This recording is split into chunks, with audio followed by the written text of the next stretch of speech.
Bonjour et bienvenue dans cette nouvelle vidéo sur les mécanismes de l'évolution. Commençons par mettre certaines choses au point concernant les arbres d'évolution et la biodiversité.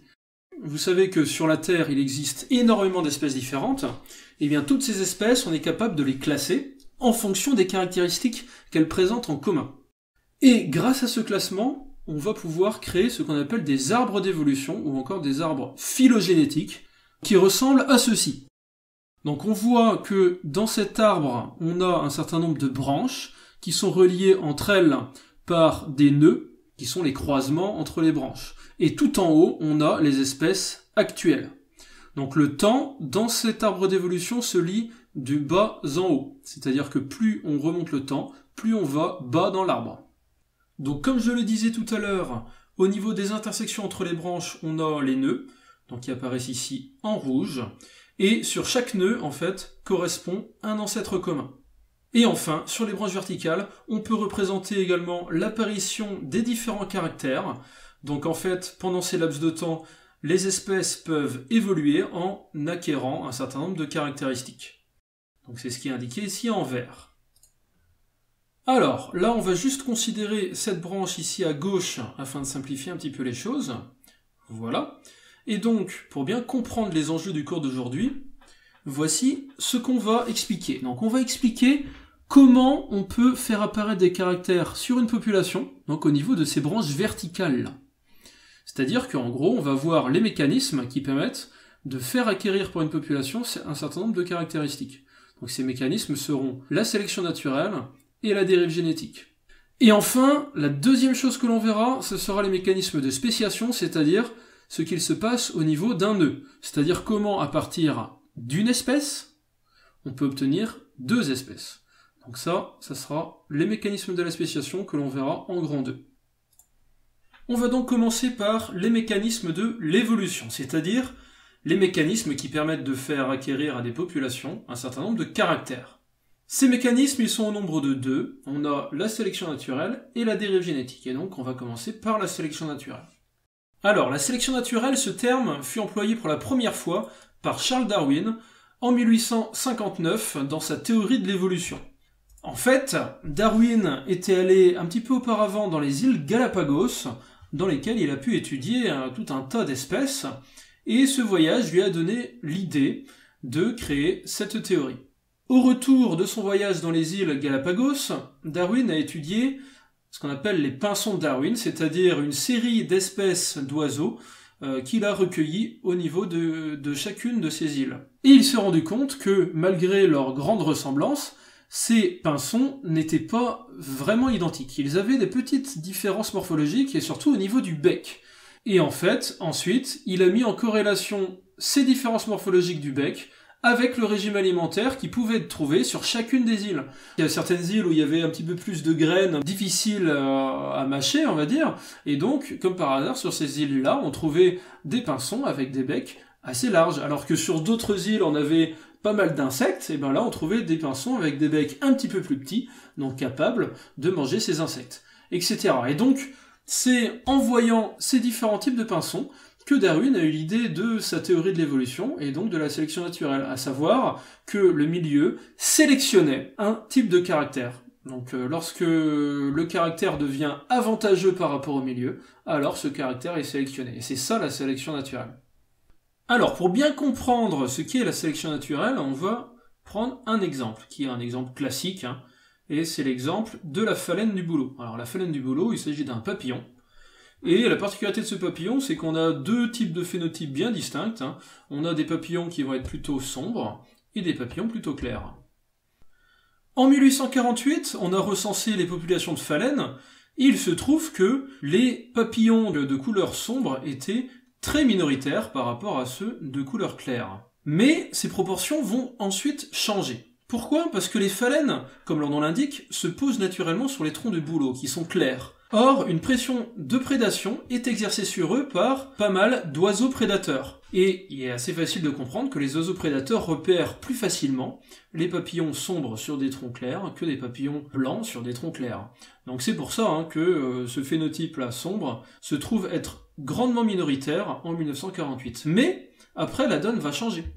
En effet, les troncs vont être noircis à cause de l'exploitation des mines de charbon dans la région. Et après noircissement des troncs, il se trouve que ce sont les papillons blancs qui vont se faire voir plus facilement par les prédateurs que les papillons noirs. Donc lorsque les prédateurs vont arriver, c'est majoritairement les papillons blancs qui vont être mangés. Donc ensuite, on va donc représenter ce qui va se passer pendant la reproduction d'après. Voilà. À la prochaine génération, on va à nouveau avoir une prédation par les oiseaux prédateurs, qui vont manger encore une fois préférentiellement les papillons blancs que les papillons sombres. On voit que dans notre population à la génération 2, on n'a plus que 70% de phalènes claires, alors qu'au départ on avait plus. Encore une phase de reproduction,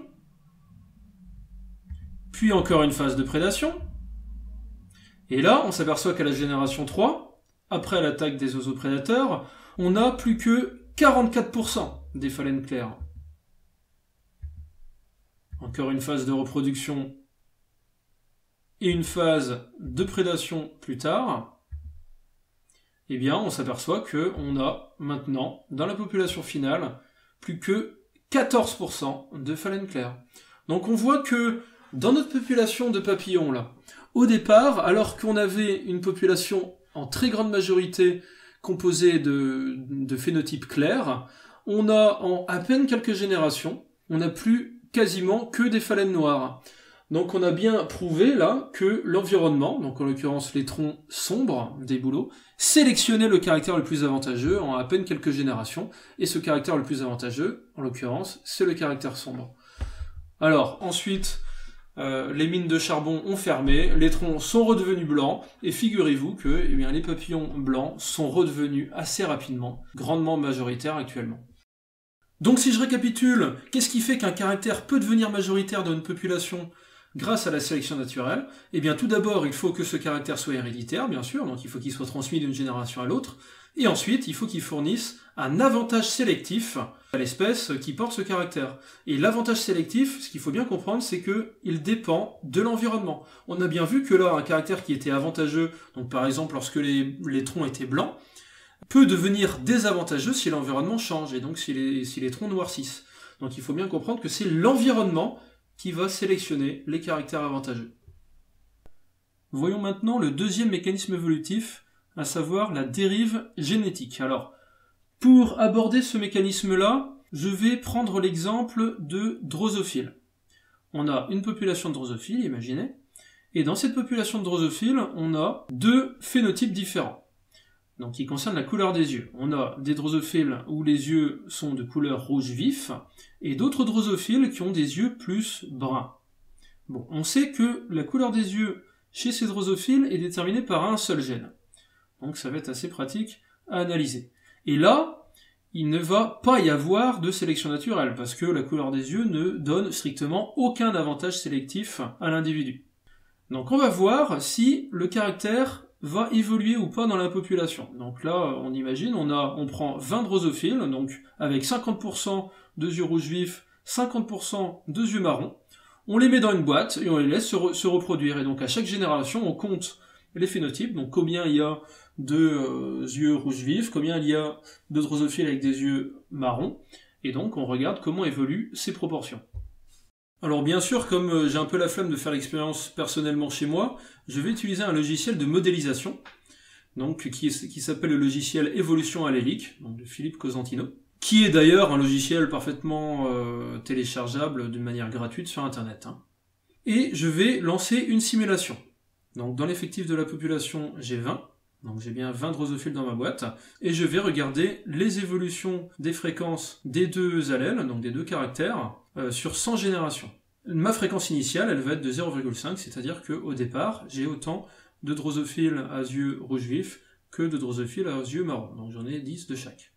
Je lance la simulation, et voici ce que j'obtiens. Donc là, premièrement, je vois que un des deux allèles a disparu au bout de 100 générations. Donc ce qui prouve que ma population a évolué. D'accord ? Il y a bien un caractère qui s'est développé au détriment de l'autre, alors que ce n'est pas de la sélection naturelle. Deuxième chose, je vois que avant que le caractère disparaisse, il y a des variations qui semblent être un petit peu n'importe comment, en fait. On a des variations un petit peu aléatoires là, qui ont lieu. Si maintenant je refais cette simulation plusieurs fois, voici ce que j'obtiens. Donc déjà, je vois que à chaque fois que je refais la simulation, je n'ai pas les mêmes variations, alors que pourtant les paramètres de départ sont les mêmes, donc ce qui provient qu'il y a un facteur aléatoire là qui va rentrer en jeu. Et donc du coup, on n'a pas forcément le même caractère qui disparaît à chaque simulation. Des fois même, il n'y a aucun caractère qui disparaît. Donc on voit bien que là, c'est un petit peu complètement n'importe quoi, hein, c'est-à-dire que c'est lié complètement au hasard. Donc c'est ça le principe de la dérive génétique, c'est-à-dire que les populations peuvent évoluer, mais simplement par hasard. Là, en l'occurrence, peut-être que les mouches qui ont les yeux rouges vifs, par hasard, se reproduisent mieux que les drosophiles qui ont les yeux marrons, et que, donc par hasard, au bout de quelques générations comme ça, eh bien, ce caractère rouge vif va prendre le dessus. Ou bien peut-être que ça peut être le contraire, c'est complètement aléatoire. Alors par contre, donc ça c'est la dérive génétique, mais il y a quand même un caractère qui va jouer sur cette dérive génétique, c'est l'effectif de la population.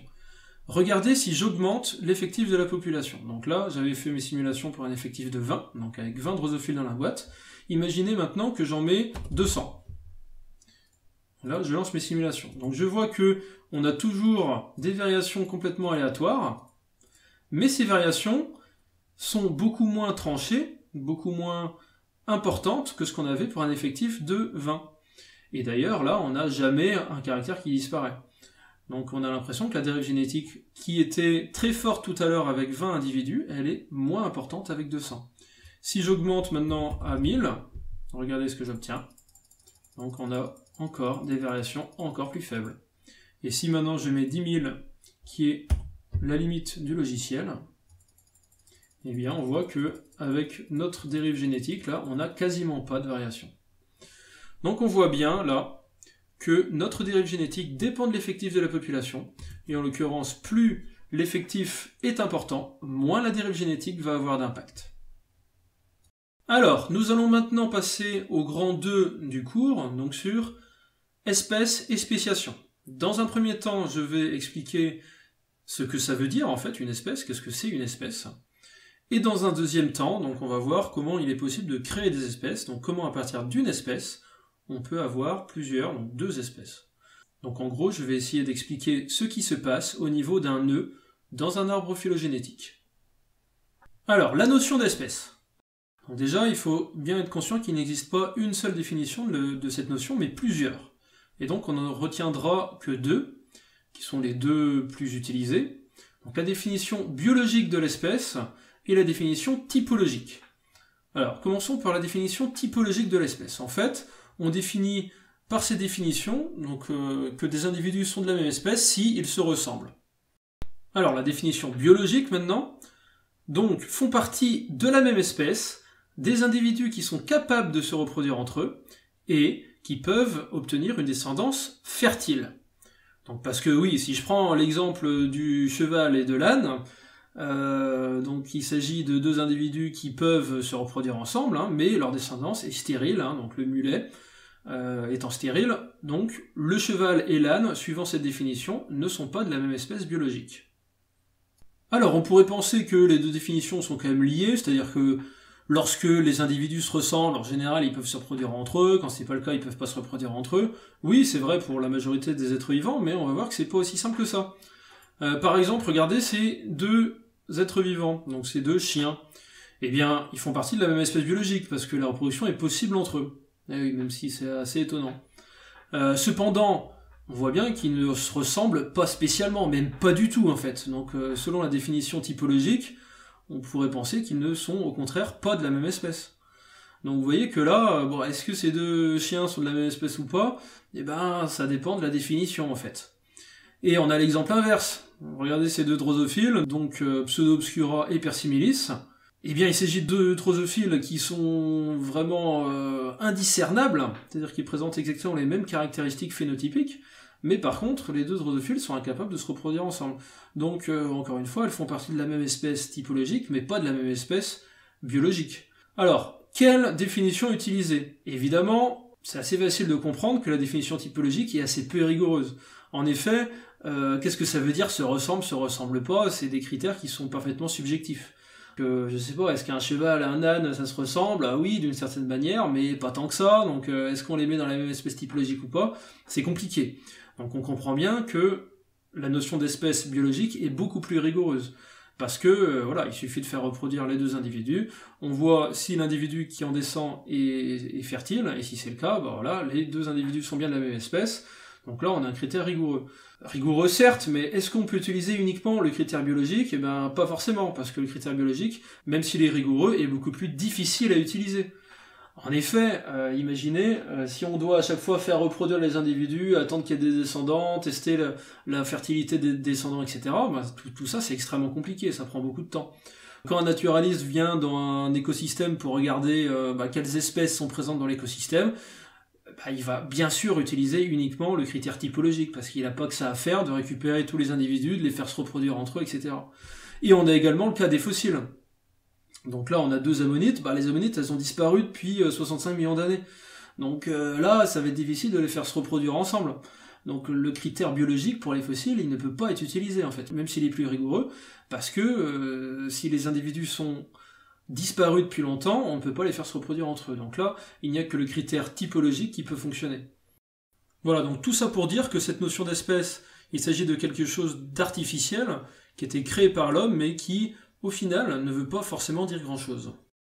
Alors, nous allons maintenant aborder le dernier point de notre cours, qui est la spéciation. Donc, je vous rappelle ce qu'est la spéciation, c'est le fait de créer de nouvelles espèces. Donc, en gros, on va essayer de comprendre comment, à partir d'une espèce, on peut créer deux espèces. Donc, en fait, si on reprend ça dans le contexte d'un arbre d'évolution, on va essayer de comprendre ce qui se passe au niveau d'un nœud, c'est-à-dire comment, à partir d'une branche, on peut obtenir deux branches. Alors, avant d'aborder ce qu'est le mécanisme de la spéciation, déjà, il est nécessaire de définir proprement ce qu'est une population. Une population, qu'est-ce que c'est? C'est un groupe d'individus qui font partie de la même espèce et dans lequel chaque individu peut se reproduire avec n'importe quel autre de la même population. Donc, si je considère ici une population d'un être vivant fictif, donc une population de ronds rouges, eh bien, vous voyez, dans cette population de différents individus, eh bien, la reproduction est possible entre tous les individus de cette population.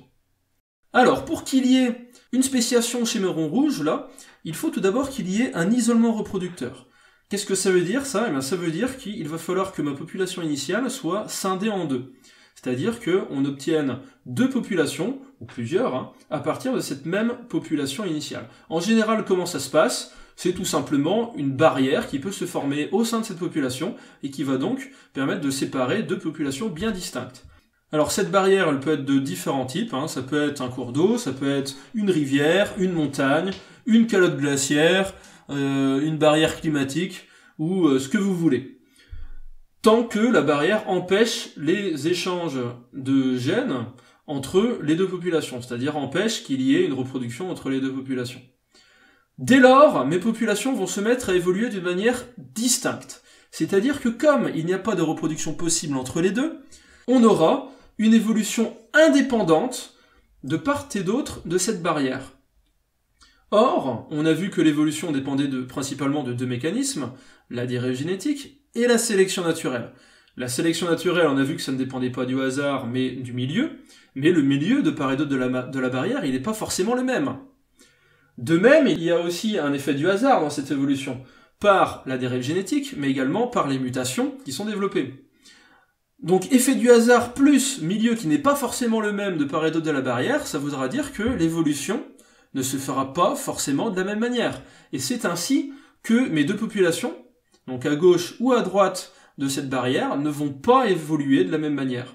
Et si le laps de temps donc d'isolement reproducteur entre les deux populations est suffisamment long, alors les différences accumulées de part et d'autre de la barrière seront si importantes que même si la barrière disparaît, eh bien les individus obtenus de part et d'autre seront incapables de se reproduire entre eux. Et dans ces cas-là, on a bien, suivant la définition biologique de l'espèce, création de deux espèces différentes. Donc voilà le mécanisme de la spéciation.